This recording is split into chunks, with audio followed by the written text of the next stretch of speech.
Good afternoon, class. My name is Anthony Rusnick, and I'm going to be talking to you today about something that has been prevalent in the media and in society that's really gotten a lot of attention in the last 10 years. And that's actually teen pregnancy. It's 2016, and we still have babies out here making babies, and today we're so desensitized, no one seems to even bat an eye. The number one reason for teen dropout in America today is teen pregnancy. 90% of teen females who get pregnant actually drop out of school. And a staggering number to think about is that of that 90%, only 1/3 of them will actually ever go back and get a GED or a high school diploma. 1 million teens get pregnant each year. This speech is going to educate you on teen pregnancy and what we can do as Americans to help curb this. We'll actually talk about the harsh reality of teen moms, and we'll talk about the programs that we can provide, the guidance and education, and what we can do to help curb this epidemic.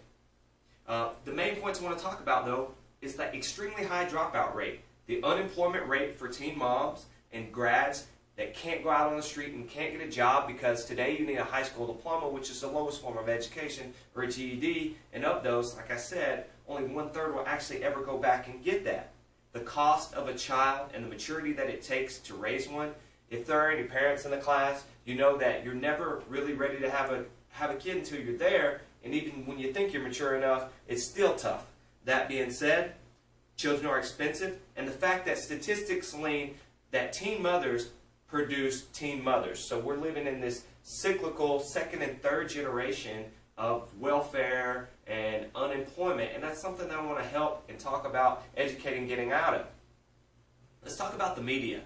Today the media tends to glamorize and to some extent promote teen pregnancy.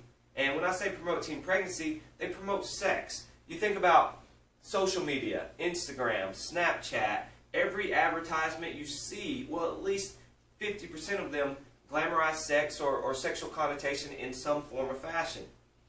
TV, you turn on Lifetime, there's movies about girls making pregnancy packs, and then you've got Teen Mom and 16 and Pregnant. MTV's made a lot of money off of these ideas. And that's something that we have to educate our children on. That's not reality. That's social media. That's what the media is putting out there. We have to educate them on the harsh realities of being a teen parent, of raising a child. That being said, teen pregnancy affects you, it affects me, it affects society in a lot of ways. The biggest way is monetarily. It is a great expense to the taxpayer. This girl having a baby over here affects you because teen mothers and teen pregnancies cost America $10.9 billion every year. $10.9 billion.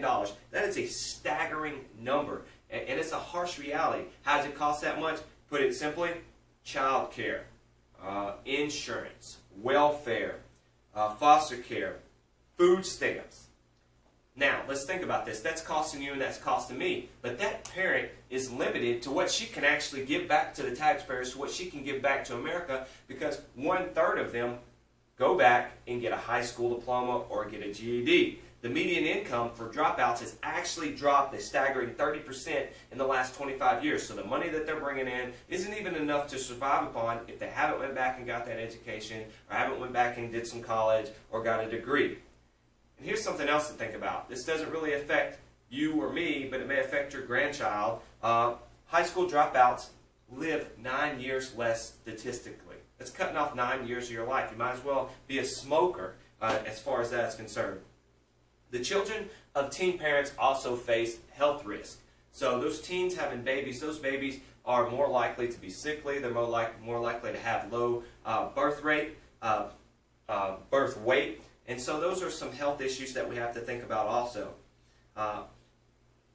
This is a staggering number. 750,000 teens will get pregnant this year. 750,000 teens. That's 1 in every 3 females. That being said, 70% of teens right now are already having sex. They're already doing it. That being said, 47%, almost 50% of those are in high school. They're in high school. What would you do if your baby girl or your niece or your nephew came home and said, hey, I'm pregnant, and she's 15 years old? How's that going to affect you physically, mentally, and how's that affecting her emotionally? It's something that it's hard to put into words. That being said, how can we fix it? What can we do to help curb this epidemic? Early introduction to sexual education is very important. We have to talk to our kids at an early age about abstinence. We have to talk to them about sex. We have to educate them on the harsh realities of having a child, of contracting sexually transmitted disease, on what a child costs. We have to let the teachers, the schools, and the parents educate these children. Now, when I say let's have a talk about the harsh realities, I'm not talking about come in and let's have the birds and the bees talk, because everybody will say that. Oh, I had the birds and the bees talk with my child. That's not good enough. That talk isn't good enough. It has to be an ongoing dialogue. It has to be a conversation that you have weekly, daily, monthly. You have to be open with your children, and you have to let them know that they can come to you with situations that may arise. We have to do that. We have to have school-based health clinics.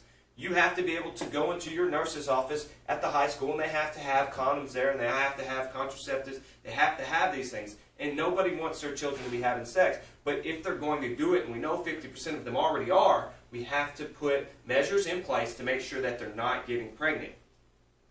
That open dialogue is so important between the parents and the children. They have to be able to trust you, and they have to be able to feel like they can come to you and talk to you. That is going to help so much, and it's free. Because when children understand the reality of having a child, and they understand the reality of contracting STDs, and they understand how it's going to affect their life, and how it may take 9 years off their life, and how tough it really is, maybe they'll think twice. Men, as simple as it sounds, we have to teach our young men to respect a woman's body. We have to teach them to respect a woman's choice. We have to teach them no means no. And we have to teach them the reality of having a child also. That being said, the women have to be taught to respect their body at a young age. They have to be taught to respect themselves, treat their body as a temple, and that will help out. The Plan B alternatives need to be made over the counter. If they make a mistake and they have to do something about it, Plan B alternatives have to be over the counter. We can continue down this windy road that's costing America $8.9 billion, $10.9 billion a year, or we can do something about it. Imagine a world where second and third generation welfare and food stamps is on the decline. A world where hashtag Teen Mom is not a trending topic. That's something that I want to move towards. That's something that we can actually do something about. That being said, teen pregnancy is a real problem in America. It's not something that is just, oh, well, we don't have to worry about it. Yes, we need to worry about it. These kids are our future, and we have to invest in them. And whether that's a conversation, or that's time, or that's pulling them to the side and talking to them about the harsh realities and what we can do to help them, we have to do that. We must educate our children, our students, our soldiers. We have to educate them so that we can affect change. If we don't do that, we're being irresponsible ourselves.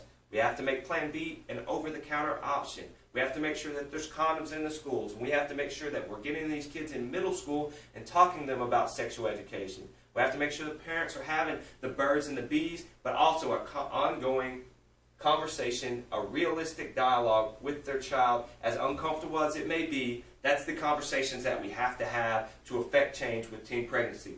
50% of high schools are already having sex. We have to protect that 50% that are.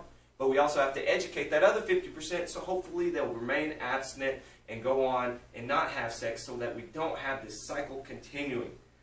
Every teen birth affects society. It affects you, it affects me, whether it's physically, culturally, monetarily. It's going to affect us in some way. $10.9 billion a year on teen birth alone. Children are beautiful, they're wonderful, and I love kids, but we've got to stop our babies from having babies in 2016. Thank you.